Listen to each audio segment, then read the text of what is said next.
दोस्तों आज पीआईडी के बारे में हम लोग पढ़ेंगे।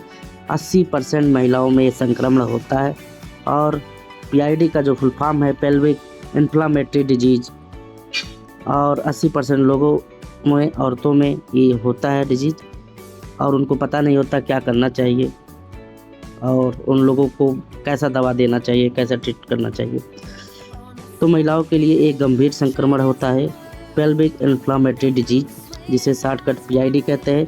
महिलाओं के प्रजनन अंगों जैसे यूट्रस, फैलोपियन ट्यूब, ओवरीज में होने वाला इन्फेक्शन होता है। यह अक्सर अनट्रीट सेक्सुअली ट्रांसमिटेड इन्फेक्शन एसटीआई जैसे क्लामाइडिया, गोनोरिया की वजह से हो जाता है।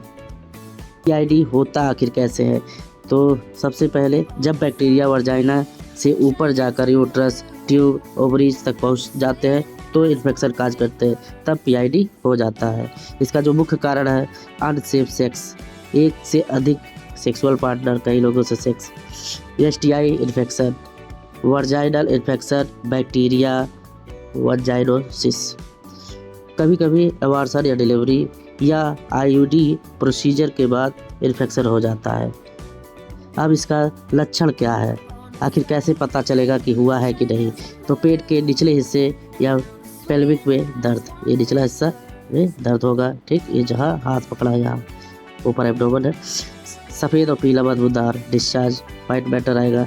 सेक्स के समय में पेन होगा, पेशाब में जलन होगा, ब्लीडिंग होगा, एनीमिक, बुखार और ठंड भी लगेगा, कमजोरी आएगा, उल्टी भी होगा, जी मिचलाएगा। अब आ जाता है भैया डायग्नोसिस, जांच आखिर कैसे पता चले कि एग्जैक्टली वही है? तो ये टेस्ट डॉक्टर द्वारा होता है। सबसे पहले पेल्विक एग्जामिनेशन द्वारा, वर्जाइनल स्वैब से, एसटीआई टेस्ट, अल्ट्रासाउंड सबको पता होगा, ज़्यादातर अल्ट्रासाउंड से ही पता होता है। ब्लड यूरिन टेस्ट, ब्लड या यूरिन टेस्ट से भी होता है। अब इसका आ गया ट्रीटमेंट, आखिर कैसे इलाज किया जाए? तो पीआईडी का इलाज जल्दी शुरू करना चाहिए, वरना इनफर्टिलिटी, बांझपन, क्रोनिक पेल्विक पेन या इटोपिक प्रेगनेंसी का खतरा बढ़ जाता है।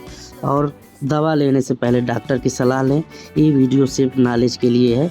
तो इसमें जो टेबलेट और कैप्सूल आता है डॉक्सीसाइक्लिन, मेट्रिंडाजोल, एजिथ्रोमाइसिन, और ये सब रियल पिक है, आप देख सकते हैं जो मार्केट में अवेलेबल है। इंजेक्शन के बारे में हम लोग पढ़ रहे हैं कि इंजेक्शन है, उसका इलाज इंजेक्शन भी दिया जा सकता है। सिरप, कुछ में कुछ सिरप भी देते हैं।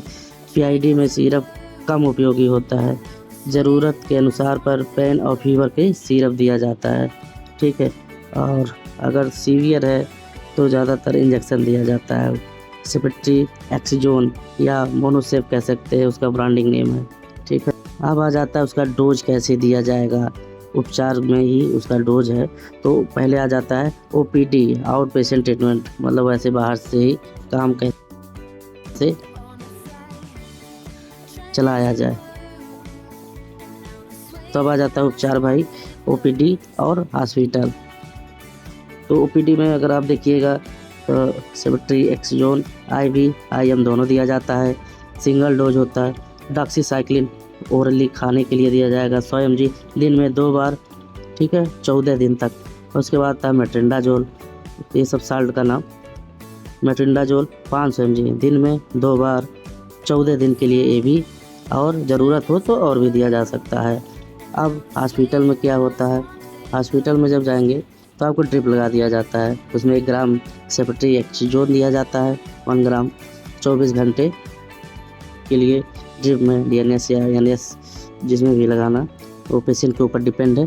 फिर उसके बाद डॉक्सीसाइक्लिन दिया जाएगा 100 mg आईवी हर 12 घंटे में, ठीक। फिर मेट्रिंडाजोल आता है, मेट्रिंडाजोल भी 500 mg में आता है और हर 12 घंटे में उसको भी दे सकते हैं, ठीक है। तो ये सब हो गया उसका ट्रीटमेंट। और कई अब आ जाता है बचाव, आखिर उससे बचाव कैसे किया जाए, पीआईडी होने से बचे कैसे? तो सेफ सेक्स कंडोम का उपयोग करें, एसटीआई का जल्दी इलाज करवाएं, पर्सनल हाइजीन साफ़ सुथरा रखें, आता है जेल आता है, शैम्पू उसका आता है, तो क्लीन उलीन साफ रखें। मल्टीपल पार्टनर से बचें, क्योंकि कई लोगों से अगर होगा पार्टनरशिप तो गड़बड़ हो जाएगा। तो ये बचने का तरीका था कि डॉक्टर को कब दिखाया जाए। तो सबसे वही लक्षण ही है, उसका क्या पता चलेगा, कैसे पता चलेगा, उसका लक्षण ही बताएगा कि आप कब डॉक्टर के पास तुरंत जाना चाहिए। तो सबसे पहले पेट दर्द, तेज़ बुखार, बहुत ज़्यादा डिस्चार्ज, बैड स्मेल, उल्टी चक्कर या प्रेगनेंसी के दौरान पेन हो तो आप डॉक्टर को दिखा सकते हैं। ये सब सारी चीज़ें हैं, लक्षण ही है, जो अगर आपको हो रहा है तो आप डॉक्टर को दिखाइए और वो भी गाइनोलॉजिस्ट से मिलिए। एक पीआईडी में देर मत करिए इलाज करने में, आप गाइनोलॉजिस्ट से अपने नज़दीकी जाकर संपर्क करें।